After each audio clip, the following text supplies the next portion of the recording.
좋으신 하나님, 항상 우리와 함께 하신 하나님, 그분의 일을 완벽하게 이루시는 하나님을 찬양합니다. 형제들아, 너희가 스스로 지혜했다면서 이 신비를 너희가 모르기를 내가 원하지 아니하노니, 이 신비는 이방인의 충만한 수가 들어오기까지 이스라엘의 더러는 우둔하게 된 것이라.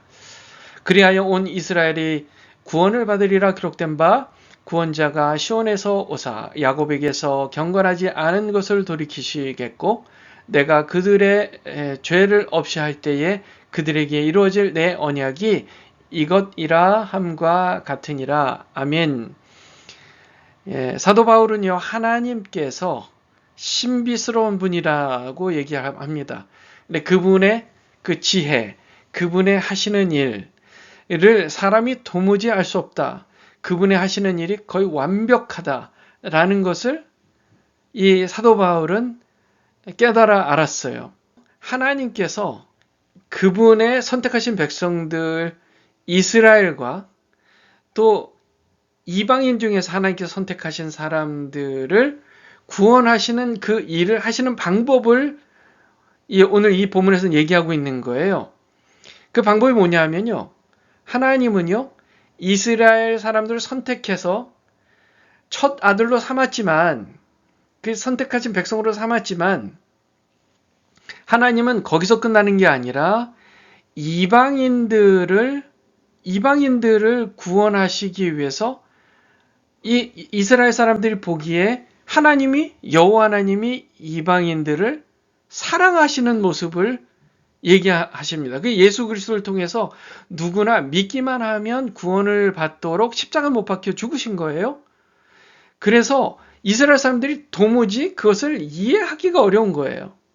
여기서 한번 생각해 보세요. 하나님께서 먼저 이 인류의 어느 민족을 선택하셔서 하나님께서 원하시는 그 율법, 무엇이 옳은지 무엇이 그른지 하나님의 그 마음, 생각을, 그 법을 누군가를 통해서는 이 인류에 전하셔야 되잖아요. 그게 이스라엘 백성들이에요. 그래야만 그것을 토대로 사람이 이게 사람답게 살고 올바르게 사는 것이 무엇인지, 이 세상을 창조하신 하나님의 법대로 살아야만 하는 그 방법, 그 뜻이 무엇인지를 알 수 있을 거 아니에요.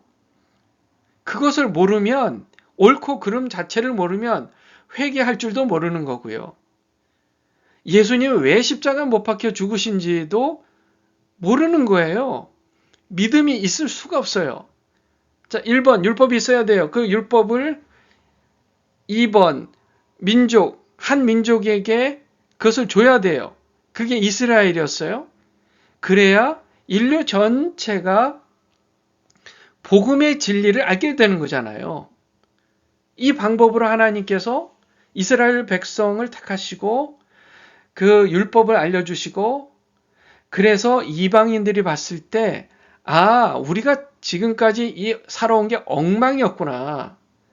저 이스라엘 사람들, 여호와 하나님이 말씀하신 그 율법대로 그들이 선택된 백성으로서 저렇게 살아가는데 우리는 거기에 비하면 정말 엉망이구나 라는 것을 비교해서 알 수가 있잖아요. 이방인들을 먼저 구원하시는 그런 모습을 하나님 보이신단 말이에요. 그걸 25절에 이렇게 얘기해요. 형제들아, 너희가 스스로 지혜 있다고 생각하면 이 신비를 잘 알아야지.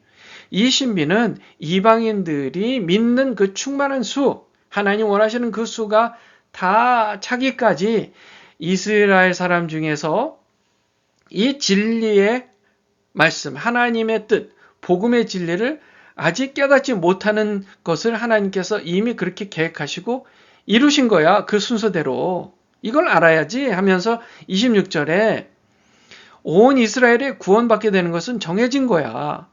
다만 그 전에 이방인들 구원이 먼저 이루어지게 되는 거야.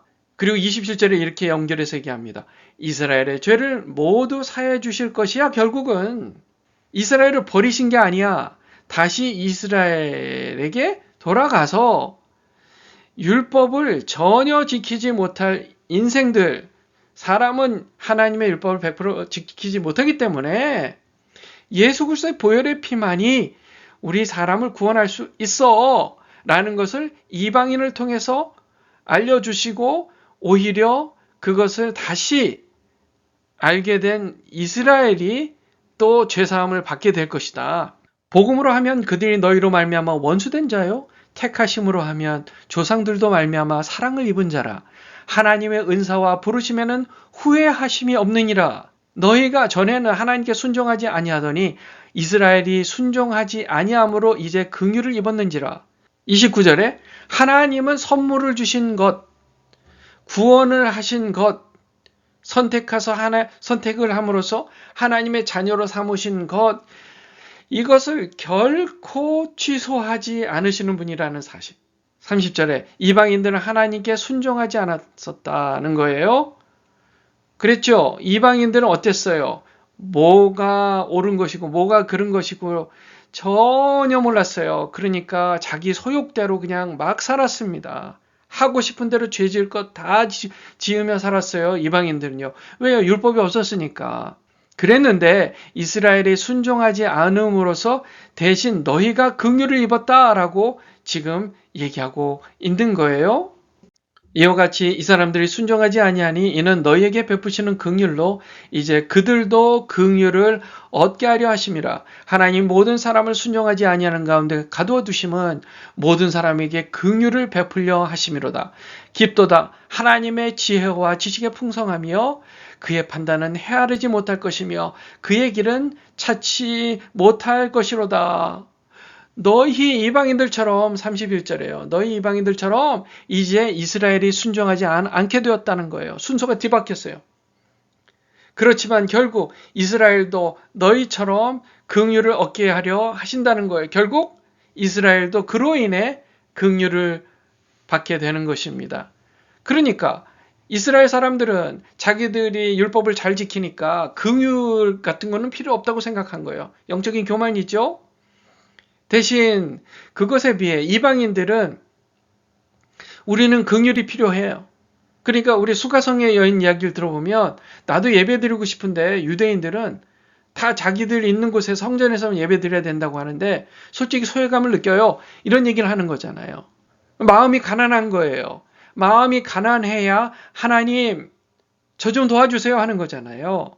그래서 긍휼을 얻게 하는 거잖아요. 이스라엘은 순종하지 않았어요. 그래서 긍휼을 얻을 그런 방법이 없었어요.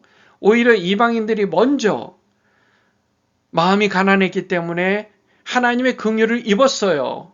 그런 모습을 보면서 이스라엘 사람들도 마음이 가난해지는 거예요. 나만 사랑한 줄 알았는데 하나님이 오히려 저 이방인들을 사랑하시네. 되게 당황스러운 겁니다. 마치 첫째 아이가 정말 엄마 아빠의 사랑을 너무너무 막 받다가 둘째가 태어나면 어떻게 돼요? 그 사랑이 빼앗기는 느낌이 들잖아요. 그래서 하늘이 무너지는 느낌. 정말 너무너무 괴로운 느낌. 엄마의 아빠의 사랑, 더 이상 나를 사랑하지 않는구나 이렇게까지 느끼는 그 비참함과 너무 슬픈 마음이 드는 거예요. 그것과 마찬가지로 이스라엘 백성들도 상대적으로 영적 빈곤감이 느껴진 겁니다. 하나님이 우리를 사랑하시지 않는가 보다. 그런 마음 때문에 하나님의 긍휼을 바라게 된다는 거예요. 마음이 가난해져서 주여 저를 불쌍히 여겨주세요. 겸손해진다는 거예요. 그게 하나님께서 하시는 일, 이 복음의 구속의 사건을 하나님께서 이루시기 위해서 이런 순서대로 하신 것을 이 사도 바울이요 어느 날 보게 된 거예요. 깨달은 거예요. 그러니까 하나님이 너무나 신비스럽고 그분의 지혜가 놀랍다. 어찌 사람이 이것을 생각할 수 있었겠느냐 하는 얘기를 지금 하고 있는 것입니다. 이방인뿐만이 아니라 이스라엘도 모두 불순종 속에 가두어 두심으로 결국 모든 사람이 긍휼을 얻게 하나님께로부터 긍휼을 얻게 하셨다는 사실입니다. 그 얘기를 하면서 깊도다. 하나님의 지혜와 지식의 풍성함이요 하나님의 판단은 헤아리지 못할 것이며 그의 길은 찾지 못할 것이다. 그렇게 말하고 있는 거예요. 누가 주의 마음을 알았느냐? 누가 그의 모사가 되었느냐? 누가 주께 먼저 드려서 갚으심을 받겠느냐? 이는 만물이 주에게서 나오고 주로 말미암고 주에게로 돌아감이라. 그에게 영광이 세세에 있을지어다. 아멘. 그러니까 누가 주의 마음을 알겠느냐? 아무도 모르죠. 누가 하나님의 모사, 즉 어드바이스 주는 사람, 이렇게 하는 게 좋겠는데요. 조언하는 사람을 얘기하는 건데, 누가 그런 조언하는 사람이 되었느냐? 그런 사람 아무도 없어요. 그런 존재는 없는 거예요. 누가 먼저 하나님께 드려서 대가로 갚으심을 받겠느냐? 아무도 없다는 거예요. 하나님께 받는 이유가 마치 내가 하나님께 뭐를 드려서 받는 것처럼 얘기하는 것은 여호와 하나님을 오해하는 거예요. 하나님은 선물 줄 사람에게 주고 부를 사람을 부르고 선택할 사람을 선택하고 그분이 그 하시는 일이요. 하나도 더할 것도 없고 뺄 것도 없고 완벽하신 분이라는 사실이에요. 아무도 없어요. 36절에 그 이유는 만물이 하나님께로부터 나오고 하나님으로 말미암고 하나님께로 돌아가기 때문이다. 하나님께 영광이 세세에 있을지어다. 아멘 할렐루야 하고 하나님을 찬양할 수밖에 없다는 사실입니다. 그러므로 우리는 이방인입니다. 생각해 보세요. 우리가 예수 믿기 전에 이스라엘 유대인들 같았으면 하나님의 율법을 배우고 그랬을 텐데 그러지는 않았잖아요. 우리는 그냥 이방인이잖아요. 이스라엘 사람들이 아니잖아요. 그러니까 예수 믿기 전에 사실은 엉망이었어요. 그냥 미신을 믿고 우상을 섬기고 하고 싶은 대로 사는 그런 문화 속에 살았단 말이에요. 그러니까 하나님을 제대로 믿을 생각 못하는 거죠. 그러나 하나님께서 이스라엘 백성들을 통해서 구약 성경에 하나님께서 원하시는 게 뭐고 그 의의 기준이 뭔지를 우리에게 알게 하셨고 그럼으로써 내가 그동안 내 인생이 얼마나 죄 많고 부족하고 수치스럽고 정말 비참하게 살았는지를 보게 되는 거죠. 그러면서 하나님, 저 예수님 없이는 못 삽니다. 저에게 긍휼을 베풀어 주세요 하고 기도했을 때 하나님은 정말 그래 내가 준비하고 있었어. 나의 긍휼을 너한테 부어줄게. 내가 너를 얼마나 사랑하는데 이토록 내가 널 사랑했어 하면서 십자가에서 팔을 벌리신 거예요. 그 예수님 믿은 저와 여러분이요. 오늘 이 시간도 매일매일 하나님께서 나에게 베푸실 긍휼을 구하시길 주님의 이름으로 축원합니다. 그러려면 내가 죄인입니다. 난 부족합니다. 저에게 긍휼을 베풀어 주세요. 하나님 앞에 겸손해야 되는 줄 믿습니다. 하나님 안에서 하나님의 그 뜻 가운데에 정말 그 은혜를 누리시고 그 긍휼을 누리심으로 복된 인생 또 사시는 저와 여러분들 다 되시길 주님의 이름으로 축원합니다. 기도하겠습니다.